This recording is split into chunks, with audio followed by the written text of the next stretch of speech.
সারা দেশে জমে উঠেছে কোরবানির পশুর হাট। ঘুরে ঘুরে পছন্দের পশু কিনছেন ক্রেতারা।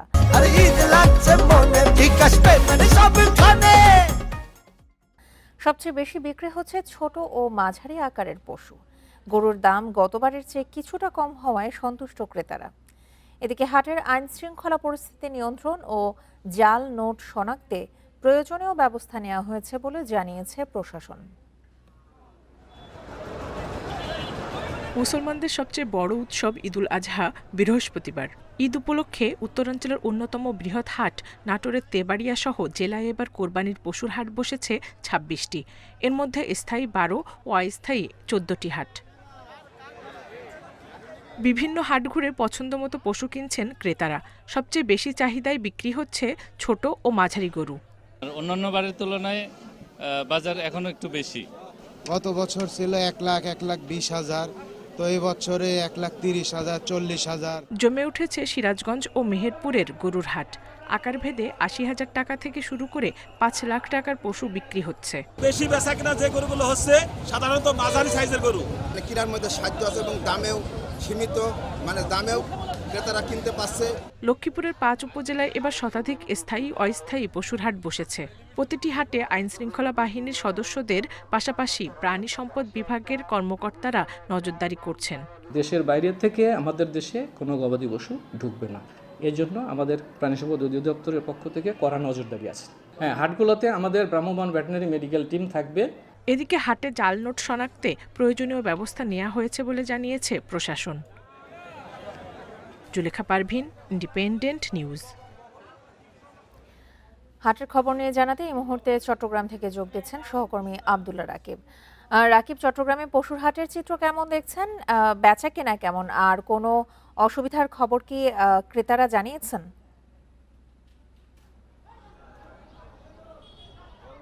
জি, আমরা পশুর হাটের যদি চিত্রের কথা বলি, ব্যাপারীরা আছে, গরুর বিক্রেতারা আছে, কিন্তু ক্রেতা নেই।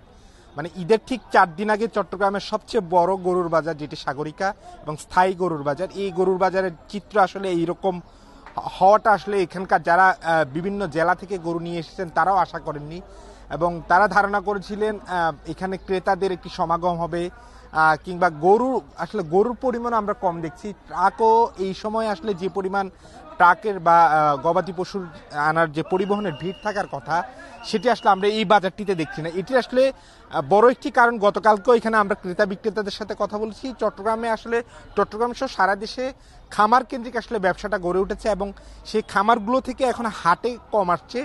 খামারগুলো থেকে আসলে ক্রেতারা বা বিক্রেতারা ঈদের ২ সপ্তাহ আগে থেকে তারা আসলে বিক্রি শুরু করেন, এবং যারা চট্টগ্রামের কোরবানি ঈদ পালন করেন বা কোরবানি দেন, তারা আসলে এত আগে থেকে গরু নিয়ে শহরের যে আবাসিক বাসাবাড়িগুলো আছে সেখানে রাখাটা একটি কষ্টসাধ্য বিষয়। ফলে খামারগুলোতে যে সুবিধাটা দেওয়া হয়ে থাকে কোরবানির আগ দিন পর্যন্ত বা কোরবানির দিন পর্যন্ত তারা সেখানে রাখতে পারেন, সেসব সুবিধার কারণে আসলে তারা সেসব খামারগুলো থেকে কিছুটা বাড়তি দাম পেলেও কিনেন।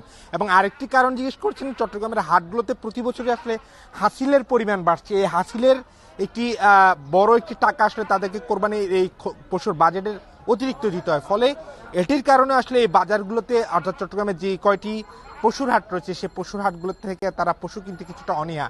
তবে এখনও যেহেতু আরও আজকে সহ ৪ দিন রয়েছে, এখানকার বিক্রেতা বা ইজারাদাররা আশা করছেন হয়তো বা আগামী দুদিনের মধ্যে সেটি জমে উঠতে পারে। তবে সেটি আসলে শঙ্কা দেখা দিয়েছে, কারণ অনেকে ইতিমধ্যে খামারগুলো থেকে তারা কেনার চেষ্টা করেছেন, এবং এখানকার ব্যাপারীরা যেটি আসলে তারা আসলে অন্যান্য বাজারগুলোতে হয়তো বা এখান থেকে গরু পাঠিয়ে দিবেন, এবং চট্টগ্রাম শহরের আশেপাশে যে উপজেলাগুলো আছে সেই উপজেলাগুলো থেকে আসলে যারা ক্রেতা রয়েছেন তারা কিছুটা কম দাম পাওয়ার আশায় সেই উপজেলাগুলোতে ছুটে যান।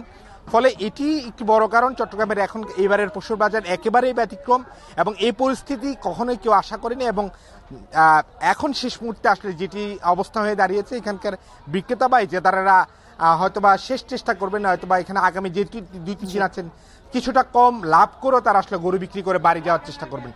তো চট্টগ্রামের গরুর বাজার থেকে এটি ছিল আমাদের কাছে সর্বশেষ। চট্টগ্রাম থেকে জানাচ্ছিলেন সহকর্মী আব্দুল্লাহ রাকিব।